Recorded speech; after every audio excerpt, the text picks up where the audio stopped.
ഇനി UP നിയമസഭാ തെരഞ്ഞെടുപ്പിൽ സമാജ്വാദി പാർട്ടിയുടെ ആദ്യ സ്ഥാനാർത്ഥി പ്രഖ്യാപനം ഉണ്ടായിരിക്കുന്നു. അയോധ്യ മണ്ഡലത്തിലാണ് അഖിലേഷ് യാദവ് സ്ഥാനാർത്ഥിയെ പ്രഖ്യാപിച്ചത്.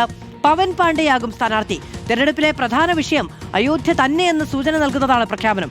ലക്നൌവിൽ നടന്ന പാർട്ടി ബ്രാഹ്മണ സമ്മേളനത്തിലാണ് അയോധ്യയിലെ സ്ഥാനാർത്ഥി പ്രഖ്യാപനം നടന്നത്. ആദിൽ പാലോട് വിവരങ്ങളുമായി ചേരുകയാണ്. അതിൽ UPയിൽ ഏറെക്കാലത്തെ രാഷ്ട്രീയ വിഷയം എന്തായിരുന്നു? അയോധ്യ ക്ഷേത്രവും അതുമായി ബന്ധപ്പെട്ട കേസും കൂട്ടവും ഒക്കെയായിരുന്നു.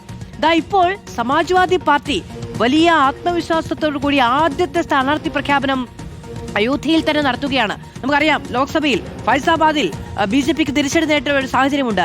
അത് നിയമസഭയിലും ആവർത്തിക്കും. അത് മാത്രമല്ല, അത് UPയിൽ ആകെ ആവർത്തിക്കും എന്നതാണ് SP യുടെ വിശ്വാസം.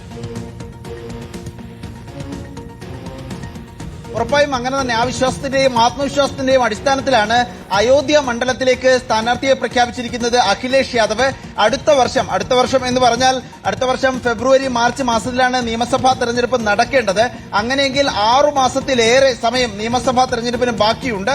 അത്രയും ആത്മവിശ്വാസത്തിൽ അയോധ്യ സീറ്റിലേക്ക് ഇപ്പോൾ സമാജ്വാദി പാർട്ടി അഖിലേഷ് യാദവ് സ്ഥാനാർത്ഥിയെ പ്രഖ്യാപിച്ചിരിക്കുകയാണ്. പവൻ പാണ്ഡെയാണ് സമാജ്വാദി പാർട്ടിയുടെ സ്ഥാനാർത്ഥിയാവുക. 2017ലും 2022ലും പവൻ പാണ്ഡെ BJPയുടെ വേദപ്രകാശ് ഗുപ്തയോട് തോറ്റിരുന്നു. പക്ഷേ മണ്ഡലത്തിൽ സജീവമായിരുന്ന കാര്യം പരിഗണിച്ചുകൊണ്ടാണ് ഇപ്പോൾ സീറ്റ് നൽകാൻ SP തീരുമാനിച്ചിരിക്കുന്നത്. ഇന്നലെ നടന്നൊരു പരിപാടിയിലാണ് അഖിലേഷ് യാദവ് സ്ഥാനാർത്ഥി പ്രഖ്യാപനം നടത്തിയിരിക്കുന്നത്. വരുന്ന UP തെരഞ്ഞെടുപ്പിൽ അയോധ്യയിലെ രാമക്ഷേത്രത്തിലെ സംഭാവന കൊള്ള തന്നെയായിരിക്കും മുഖ്യ തെരഞ്ഞെടുപ്പ് പ്രചരണ വിഷയം എന്ന് സൂചന നൽകുന്ന ഒരു പ്രഖ്യാപനമാണ് ഇത് എന്ന് പറയേണ്ടി വരും. 2012ൽ BJPയുടെ മുതിർന്ന നേതാവ് ലല്ലു സിംഗിനെ അയോധ്യയിൽ പരാജയപ്പെടുത്തി ചരിത്രം സൃഷ്ടിച്ച ഒരു നേതാവാണ് പവൻ പാണ്ഡെ. ഏതായാലും പവൻ പാണ്ഡെ സ്ഥാനാർത്ഥിയാകുമെന്ന പ്രഖ്യാപനം വന്നിരിക്കുന്നു.